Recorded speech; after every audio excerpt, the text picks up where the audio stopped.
नमस्कार, जय महाराष्ट्र. मी विशाल पाटील. राजमंत्र या लोकप्रिय कार्यक्रमामध्ये आपल्या सगळ्यांचं खूप खूप स्वागत. या कार्यक्रमात आपण राजकीय घडामोडींचा भविष्यवेध घेत असतो आणि याच कार्यक्रमात वर्तवलेली भविष्यवाणी ही 99% इतकी खरी उतरत असते. आज पुन्हा एकदा राजकीय विषयांवरती आपण बोलणार आहोतच आणि नेहमीप्रमाणेच अचूक भविष्यवेध घेण्यासाठी आपल्या सोबत आहेत पंडित राजकुमार शर्मा. पंडित जी, आपका बहुत बहुत स्वागत है इस शो में. कई सारे दिलचस्प सवाल जो है मैं आपसे पूछने वाला हूं, जवाब भी आपसे जो है हमें चाहिए. सबसे पहले राजनीति की ओर बढ़ते हैं क्योंकि गहमा गहमी जो है शुरू हो चुकी है और कई जगह पर जो है उम्मीदवार घोषित किए जा चुके हैं. सबकी नजरें जो है वो एनसीपी की तरफ लगी हुई थी कि एनसीपी के तरफ से अब किसको चुनाव के लिए उम्मीदवारी जो है वो मिल जाएगी. लेकिन पार्थ पवार, जो शरद पवार जी के नाती हैं, उनका नाम जो है अब सामने आ चुका है. पार्थ पवार जी का भविष्य कैसा रहेगा? उनके लिए तो ये पहला चुनाव है. बिल्कुल, पवार खानदान का चश्मो चिराग. जी हाँ. अजीत दादा पवार और सुनेत्रा अजीत दादा पवार का पहला पुत्र पार्थ पवार. पार्थ अर्जुन को कहते हैं. और एक तो खानदान और एक खानदानी नाम, ये दो चीजें आप ध्यान में रखिए. जी बिल्कुल. दूसरा, पार्थ की कुंडली का जब हम अध्ययन करते हैं तो 21 मार्च 1990, कुछ सालों से मेरा उनकी कुंडली के ऊपर अध्ययन करने का मुझे अवसर मिला है. 21 मार्च 1990 और 2:50 दोपहर को कर्क लगन. आपको मैं हमेशा कहता हूं कि कर्क लगन की कुंडली जो होती है वो नेता बनने, बहुत से लोग नेता बनने के लिए ही पैदा होते हैं. उनकी कुंडली में रेस्टलेस होती है और डेफिनेटली जो आदमी के जीवन में रेस्टलेस होती है, असुरक्षा होती है, वही अपने उद्देश्य के लिए भागता है, दौड़ता है और परिश्रम करता है. जी. पार्थ पवार ने हर चीज, हर वो कल्पना को झुठला दिया कि बहुत से लोग कहते थे कि हो सकता है कि सुप्रिया सुले के बाद पवार फैमिली में आगे जो है बच्चे राजनीति में कदम ना रखें या कम रखें. तो यहां पर पार्थ की कैंडिडेचर जो है वो घोषित होने के बाद में उनकी जब हम कुंडली का अध्ययन करते हैं तो धनु राशि, और धनु राशि में इस वक्त उनकी कुंडली में राहु की महादशा चल रही है. जी. 7/1/2013 से 7/1/2013 से राहु की महादशा चल रही है. और ये समझ लीजिए कि 18/2/2019 तक उनके ऊपर राहु में कुछ ऐसी ग्रह दशाएं लगी हुई थी जिससे वो बाहर नहीं आ पा रहे थे. मगर 18/2 मतलब बहुत छोटा सा समय है जो मैं बोल रहा हूं आपको. 18/2 के बाद इमीडिएट समय बदला. वो उससे बाहर आ गए और उससे बाहर आने के बाद आज ऐसे संजोग बने कि पार्थ को शरद पवार साहब ने और अजीत पवार ने अपना आशीर्वाद देके मावल, मतलब पिंपरी चिंचवड़ के इलाका पूना का जो है वहां पे एमपी, मतलब इस छोटी सी उम्र में ही उनको, अभी 30 साल की आयु के करीब करीब ऐसा समझ लीजिए, 30 हुए भी नहीं है, तो उनको एमपी का इलेक्शन के लिए कैंडिडेट बना के रखा. राहु की महादशा में आदमी परिश्रम करता है, पराक्रम करता है. कर्क लगन का आदमी सोता नहीं है और अपने कार्य क्षमता के लिए भागता है और वो अपने आप को साबित करके दिखाता है. जी. एक बात ध्यान रखिए. और जब हम पार्थ अजीत पवार की कुंडली का अध्ययन करते हैं तो 7वें घर में उनके 4 ग्रह बैठे हुए हैं, मंगल, शनि, सूर्य और शुक्र और राहु. मंगल, शनि, राहु और शुक्र. राहु, जैसे मैंने बोला, पराक्रम का ग्रह है.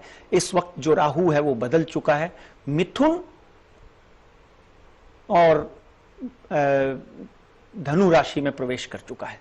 तो कहीं ना कहीं पार्थ पवार जो है, जो भी सामने कैंडिडेट होगा, जो अभी तक भारतीय जनता पार्टी ने डिक्लेयर नहीं किया, उसको कड़ी चुनौती देंगे. अब जब हमारे पास सामने कैंडिडेट का नाम आएगा, उसकी डेट ऑफ बर्थ और प्लेस ऑफ बर्थ आएगी, तो यह तय किया जाएगा कि पार्थ पवार कितने मतों से जीतेंगे या कितने मतों से हारेंगे, कितना परिश्रम करेंगे. अभी तक वो तय नहीं हुआ, मगर डेफिनेटली पार्थ पवार जो है, उनकी कुंडली में राजयोग है, member of parliament, member of legislative assembly, और कहीं ना कहीं मंत्री बनने के भी उनकी कुंडली में योग है. और वो राहु की महादशा जो उनके ऊपर लगी हुई है, ये कहीं ना कहीं उनको इस यात्रा में सफल करते हुए दिखाती है। बट याद रखिए, मेरी एक बात बार बार मैं बोल रहा हूं कि कहीं ना कहीं मुझे आगे सामने वाला कैंडिडेट क्या है उसकी कुंडली का भी अध्ययन करना पड़ता है। कभी कभी एक कुंडली में राजा के योग होते हैं और दूसरी कुंडली में चक्रवर्ती राजा के योग होते हैं। जी हाँ, आप समझे ना? तो कहीं ना कहीं इसकी पार्थ की कुंडली में राजा के योग हैं, no doubt at all, he may win, but the candidate in front of him जो अपोजिट बैठा होगा उसकी कुंडली एक बार अध्ययन करनी पड़ेगी, जो हो सकता है एक दो दिन में हमारे सामने आए। मगर इनका हॉरोस्कोप डेफिनेटली एक तो खानदान पृष्ठभूमि और दूसरा वो खुद भी हैंडसम, स्मार्ट, गुड लुकिंग, परिश्रमी और अपने डेफिनेटली अपने अंकल शरद पवार और अपने पिता अजीत पवार का नाम रोशन करने में कामयाब होगा। जी हाँ। भाजपा से परास्त हुए हुए जब कांग्रेस थी तो कांग्रेस का कॉन्फिडेंस पूरी तरीके से लूज हो चुका था। राहुल गांधी जो है एक बार फिर एक्शन में आ गए, प्रियंका जी भी एक्शन में आ गई थी, लेकिन कांग्रेस पार्टी का महाराष्ट्र में भविष्य किस तरीके से रहेगा? क्योंकि अशोक चौहान जी जो है कांग्रेस को महाराष्ट्र में बचा पाएंगे, ऐसा लगता है आपको? बिल्कुल। अशोक शंकरराव चौहान, मतलब ये समझ लीजिए कि 2-3 बार मंत्री रहे जी। उसके बाद अशोक जो हैं वो मुख्यमंत्री भी रहे। आदर्श कांड में उनको मुख्यमंत्री पद छोड़ना पड़ा और 28 अक्टूबर 1958 मंगलवार की सुबह का जन्म है उनका, मेष राशि। और कुंडली का अध्ययन करते हैं तो डेफिनेटली शुक्र, सूर्य, गुरु, बुध उनके लगन में बैठे हुए हैं। और 2014 का इलेक्शन 2 लोग जीते। 2014 में 2 कांग्रेस के लोग जीते। जी हाँ। एक का नाम राजीव सातव और दूसरे का नाम अशोक चौहान। समझे आप? जी हाँ। अशोक चौहान जो है, अशोक चौहान की हम जब कुंडली का अध्ययन करते हैं तो एक बात पक्की है कि उनको बहुत सी समस्याओं से जूझना पड़ा। जी। आदर्श कांड था, फिर उनकी धर्मपत्नी भी एमएलए बनी, अमिता अशोक चौहान। अब उनकी जब कुंडली का अध्ययन करते हैं तो 30/8/2017 में उनकी राहु की महादशा खत्म हो चुकी है। ये भी भारतीय जनता पार्टी के लोग भी सुन ले और उनके विरोधी भी सुन ले। और आज आपके चैनल के माध्यम से एक राजमंत्र की सबसे बड़ी भविष्यवाणी सच्ची हुई है, वो है राजू शेट्टी ने कांग्रेस और एनसीपी के साथ में हाथ मिलाया। जी। आप ही के शो के माध्यम से आपने मुझे पूछा था और मैंने बोला था कि अन्य दल जो है वो कांग्रेस को का समर्थन करेंगे, चाहे वो विनायक मेटे हैं, राजू शेट्टी है या जानकर है, कहीं ना कहीं एक आध को छोड़ के बाकी लोग जो हैं। तो यहां पर जब हम अशोक की कुंडली का अध्ययन करते हैं तो गुरु की महादशा शुरू हो चुकी है। गुरु जो है अपने आप में एक ब्लेसिंग्स माना जाता है, धर्म, संस्कार और अच्छे पद के लिए वो आशीर्वाद देता है। और अशोक की कुंडली का जब हम अध्ययन करते हैं तो 30/8/2017 में अशोक चौहान की कुंडली में गुरु की महादशा लगने से डेफिनेटली उनकी कुंडली में एक महाराज योग का आरंभ हो चुका है। लग्नाधिपति शनि, लग्नाधिपति शुक्र लगन में बैठा हुआ, गुरु लगन में बैठा हुआ। डेफिनेटली इस वक्त गुरु जो है वृश्चिक राशि में आने के बाद में लाभ योग, मतलब धन के योग में आने के बाद अशोक जो है भारत का कांग्रेस, एनसीपी और अन्य पार्टियों के साथ, जहां पर बीजेपी 44 सीट क्या कुछ जीत के गई थी, यहां पर कांग्रेस की 2 सीटें लोकसभा में आई थी। अगर आपको याद हो तो यहां पर अशोक चौहान जो हैं 20 और 22 का आंकड़ा भी पार करते हुए दिखाई देते हैं। इस बात को ध्यान से सुनिए आप। कांग्रेस कहीं ना कहीं अपने विरोधी भारतीय जनता पार्टी के सामने नेक टू नेक में बहुत अच्छी सीटें ले जाकर अशोक चौहान जो हैं वो आप कांग्रेस के अध्यक्ष राहुल गांधी को अपनी पीठ थपथपाने से के लिए मजबूर करते हुए दिखाई देते हैं। कहीं ना कहीं कांग्रेस, एनसीपी की युति और अन्य पार्टियां जो उनको समर्थन दे रही हैं, आप मेरी बात से मुत्तफिक होंगे, कुछ लोग नहीं होंगे।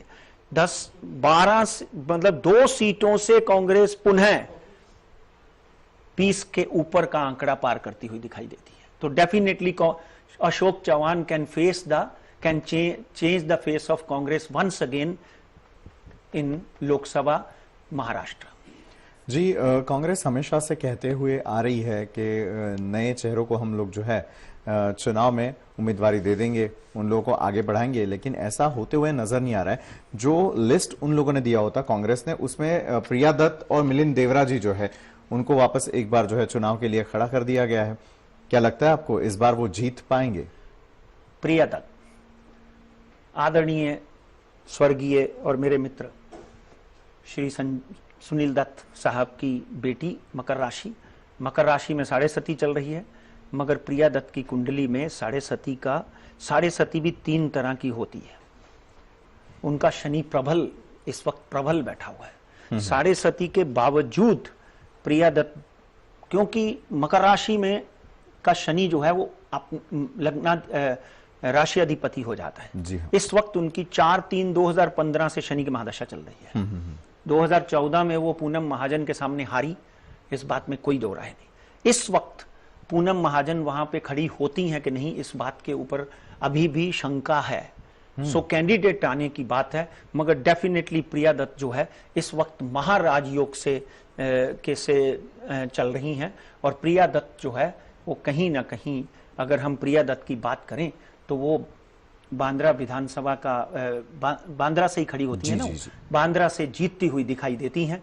मगर तब भी एक बार इसकी चर्चा हम और करेंगे जब सामने कैंडिडेट आकर खड़ा हो जाएगा। जी बिल्कुल। अब मुरली भाई जो है, उनके बेटे हमारे आदरणीय मुरली भाई जो अभी इस दुनिया में नहीं रहे, जब उनकी कुंडली मिलिंद देवरा की कुंडली का अध्ययन करते हैं तो 4/12/1976 4:30 यानी 4/12/1976 शनिवार का दिन था, मेष राशि।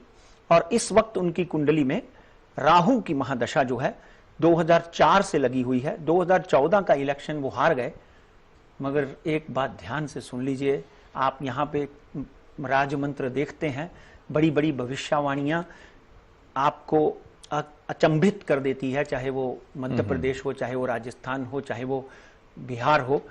इस वक्त अगर हम मिलिंद देवरा की कुंडली का अध्ययन करते हैं तो मिलिंद देवरा की कुंडली में राहु में सूर्य की महादशा लगी हुई है। कैंडिडेट बेशक नहीं मिला, मगर डेफिनेटली मिलिंद देवरा जो है इस वक्त, अगर आज का गोचर देखें, यानी बीजेपी का कैंडिडेट या शिवसेना का कैंडिडेट वहां पे घोषित नहीं हुआ, वो भी अभी होना बाकी है। जैसे ही वो होता है तो उसकी चर्चा करेंगे, मगर प्रिया दत्त एंड मिलिंद देवरा डेफिनेटली इस बार जीत की तरफ बढ़ते हुए दिखाई देते हैं। जी बिल्कुल, और भी कई सारे सवाल मुझे आपसे पूछने हैं, उसके जवाब आपसे लेने हैं। जी। मात्र तत्पूर्वी थोड्या झालेली एका छोट्याशा ब्रेकची कुठेही जाऊ नका, पाहत रहा राजमंत्र।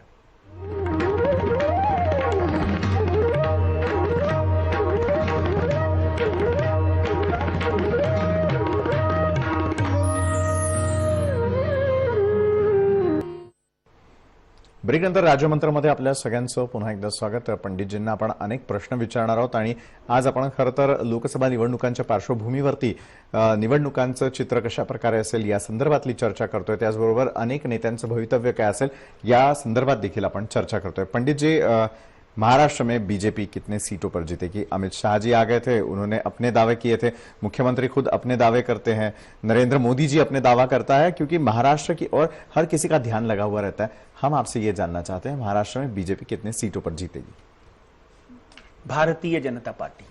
जी, जब हम भारतीय जनता पार्टी की कुंडली और स्थापना की बात करते हैं तो 6/4/1980 वृश्चिक राशि, नरेंद्र मोदी जी की भी वृश्चिक राशि है। और स्थापना दिवस और उसके बाद में नरेंद्र मोदी साहब ने जब रात को डूबते हुए सूरज के मुहूर्त में शपथ ग्रहण की 25 जुलाई थी का 25/6 था, मेरे को डेट भूल गई, पर उस वक्त भी उन्होंने जब शपथ ग्रहण की तो हमने बोला था कि डेफिनेटली राजा की तरह नरेंद्र मोदी आगे बढ़ेंगे। मगर इस वक्त वृश्चिक राशि, यानी हम जब भारतीय जनता पार्टी की कुंडली का अध्ययन करते हैं तो महाराष्ट्र में दिग्गज नेता जो भारतीय जनता पार्टी के हैं, सबसे पहले देवेंद्र फडणवीस आते हैं, उसके बाद राव साहब दानवे और उसके बाद बाकी के दिग्गज नेता इस वक्त भारतीय जनता पार्टी की कुंडली में वृश्चिक राशि मंगल की राशि है और चंद्रमा की महादशा चल रही है। बहुत से पंडित और बहुत से एस्ट्रोलॉजर मेरी इस बात से सहमत नहीं है। उनका कहना है कि वृश्चिक राशि में चंद्रमा की महादशा उच्च का फल देती है। मगर कहीं ना कहीं आपका जो सवाल था, मैं ज्यादा इधर उधर घुमा फिरा के ना बात करते हुए, भारतीय जनता पार्टी ने जिस तरह का मोदी लहर में एक कीर्तिमान स्थापित किया, वो यानी एक जमाने में भारतीय जनता पार्टी की 2 सीटें हुआ करती थी, आपको याद हो, और एक 2014 का ऐसा समय आया कि कांग्रेस की 2 सीटें आई। तो कैसा साइकिल राज चलता है। मगर मैं एस्ट्रोलॉजी, ज्योतिष शास्त्र, भृगु संहिता, 9 ग्रह 12 राशियों की बात करता हूं। जिसको राजा बनना होता है वो बन के रहता है, और जिसको राजा से रंक बनना होता है वो रंक बन के रहता है। भारतीय जनता पार्टी को, जैसे मैंने अभी बोला आपके सामने, पहले प्रश्न का उत्तर दिया कि अशोक चौहान जो है वो कहीं ना कहीं 20 लोकसभा म्हणजे 20 मेंबर ऑफ पार्लियामेंट को जिताने में कामयाब हो सकते हैं। यहां पर अगर वो 20 को जिताने में कामयाब हो जाते हैं तो डेफिनेटली भारतीय जनता पार्टी का 20 का आंकड़ा कम हो जाता है। जी बिल्कुल। ये तो हुई 2 महत्वपूर्ण पार्टियां जो है, तो 22 से 24 बीजेपी जो है वो लेके जा सकती है। जी, तो ये हुआ भाजपा और कांग्रेस को लेकर। लेकिन और 2 लोग हैं जिनकी तरफ लोगों का काफी सारा ध्यान है। एक है प्रकाश आंबेडकर जी और दूसरे है असदुद्दीन ओवैसी। इनका भविष्य क्या रहेगा? देखिए, प्रकाश की कुंडली का जब हम अध्ययन करते हैं तो 10/5/1954 54 जो हमारे पास नेट के ऊपर उपलब्ध था, मेरा उनसे परिचय नहीं, ना कोई ऐसा व्यक्ति मुझे मिला कि मैं उनको फोन करके उनका जन्म तारीख ले सकूं। पर जो विकिपीडिया पे या नेट के ऊपर उनकी डेट मिली, उसके माध्यम से मैं आपके सामने बात करता हूं। 10/5/1954 54 सिंह राशि। डेफिनेटली सिंह राशि के ऊपर ना तो 7.5 चल रही है। डेफिनेटली प्रकाश अंबेडकर और ओवैसी साहब जो हैं, उनकी कुंडली का जब हम अध्ययन करते हैं, देखिए प्रकाश की कुंडली में बहुत अच्छा योग है। कर्क लगन की कुंडली है, और कहीं ना कहीं कर्क लगन सोनिया गांधी, इंदिरा गांधी, भारतीय कांग्रेस, तो मेरा इशारा आप समझ गए होंगे कि कहीं ना कहीं कांग्रेस, भारतीय जनता पार्टी की तरफ तो ये दोनों जाएंगे नहीं, कांग्रेस को डेफिनेटली समर्थन देंगे। इनका हराने और जिताने में बहुत बड़ा हाथ रहेगा। मगर अगर आप बोलो कि इनकी दोनों की कुंडली में क्या ये लोग कितने एमपीज लेके जाएंगे, उसके ऊपर एक बहुत बड़ा प्रश्न चिन्ह कुंडली के हिसाब से खड़ा हो जाता है। ओवैसी की कुंडली का जब हम अध्ययन करते हैं तो 13 मई 1969 उनकी की कुंडली का भी मैंने अध्ययन किया है। हैदराबाद में जन्म हुआ उनका। तो असुद्दीन ओवैसी जो है, इनकी कर्क लगन है और असुद्दीन की जो है मकर लगन है। तो कहीं ना कहीं ये गठबंधन जो है, वो गठबंधन तो जरूर है, मगर इसका लाभ कम लोगों को होगा, हानि ज्यादा लोगों को होगी। इनका अपना गठबंधन जो सीटें, जो मेंबर ऑफ पार्लियामेंट की सीट्स खड़ी करेगा, उसमें से अगर आप मुझे पूछो कि कितनी सीटें जीतेंगे, तो डेफिनेटली ज्यादा से ज्यादा 1 या 2 सीटें ये जीत सकते हैं। और जीतने के बाद समर्थन किसको देंगे, अभी बोल देता हूं, कांग्रेस को। और उसके बाद की अगर हम बात करें तो डेफिनेटली ये सैबोटाइज करने में कांग्रेस को या बीजेपी को बहुत बड़ी हानि या बहुत बड़ी जीत दिला सकते हैं, इस बात में कोई दो राय नहीं।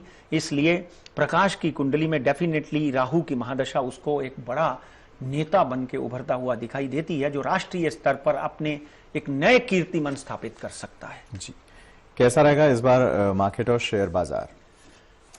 बॉम्बे स्टॉक एक्सचेंज पिछली बार हमने जो बोला था वैसा नहीं हुआ। पहली बार बहुत सालों के बाद मैं अपने दर्शकों के माध्यम से भी अपनी जो भविष्यवाणी है उसको स्वीकारता हूं कि मैंने बोला था कि हो सकता है मार्केट जो है वो वॉलेटाइल हो, मगर सीधा 1000 से 1200 पॉइंट का प्री पोल रैली मार्केट ने दिखाया जी, और बहुत बढ़िया रैली हुई। लोगों ने पैसे कमाए, लोग खुश हैं। और हमने भी कोई बहुत बड़ी भविष्यवाणियां जो हैं रोज जो डेली करते हैं वो नहीं की, क्योंकि मार्केट जो है वो ओवर बॉट हो चुकी है। जी। तब भी बॉम्बे स्टॉक एक्सचेंज 38,400 का आंकड़ा भी पार कर सकती है, मगर जब ये गिरेगा तो डेफिनेटली 1000 पॉइंट गिरेगा। इस हफ्ते के चौथे दिन गुरुवार के बाद मार्केट में एक गिरावट पैदा हो सकती है। फिर बाजार जो है 37,200 37,400 के करीब बंद हो सकता है। मगर इलेक्शन में जनरली मार्केट भागती है। लोग इलेक्शन, जैसे ही इलेक्शन वोट्स पड़ जाते हैं, उसके बाद में मार्केट जो है वो एक नीचे की तरफ गिरावट आ जाती है।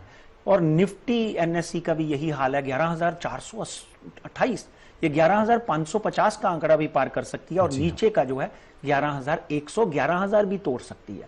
मार्केट में आप डेली अप एंड डाउन में खेलते रहें तो अच्छा है। लंबी अवधि के लिए खेलना है तो 3 साल से 6 साल का इन्वेस्टमेंट करें, मगर रोज कमाकर रोज निकलें, दूसरे दिन क्या होगा आपका कोई भरोसा नहीं। मार्केट में अचानक उथल पुथल आ सकती है। सोने और चांदी की बात करें तो सोना वापस बढ़ते हुए दिखाई देता है, 33,000 10 ग्राम का हो सकता है। चांदी की बात करें तो चांदी इस वक्त वापस खरीद लीजिए, 38,000 के ऊपर बंद हुई है, ये 38,800 38,500 फिर दे सकती है। स्टॉप लॉस रख के काम करें, क्योंकि राजमंत्र और जय महाराष्ट्र आपके फायदे और मुनाफे का जिम्मेदार नहीं है। बिल्कुल। ढेर सारा प्यार जो है दर्शकों ने भेजा हुआ है, उनके नाम हम एक बार बता दें। सुभाष मोरे आहेत, त्यानंतर प्रकाश गोकलानी देखील आहेत, त्यांनी देखील भरपूर प्रेम पाठवलेलं आहे। शिवचरण पाटील साळुंखे औरंगाबाद महाराष्ट्र या ठिकाणाहून, ज्ञानेश्वर दावल झालटे जे आहेत ते अकोल्याहून, तर अनुराधा खांडेराव मलावदे आहेत नाशिक या ठिकाणाहून, स्वामी भागवत बोरस्ते आहेत नाशिकहून आहेत सुरेश पाटील, त्यानंतर सुरेश शर्मा, अनिल वागळे आणि सुनीता बाघेल या सगळ्यांनी खूप सारा प्रेम दर्शवलेलं आहे, आणि त्याचबरोबर आमचा जो कार्यक्रम आहे तो त्यांना पसंत असल्याचं देखील त्यांनी आपल्या प्रतिक्रियांमध्ये आपल्यापर्यंत नोंदवलं आहे। बहुत बहुत धन्यवाद पंडित जी, आप आए और आपका समय हमारे दर्शकों के लिए दिया। धन्यवाद, शुक्रिया। तर राजमंत्री या विशेष कार्यक्रमात आता वेळ झाली, इथेच थांबण्याची, मात्र तुम्ही पाहत राहा जय महाराष्ट्र।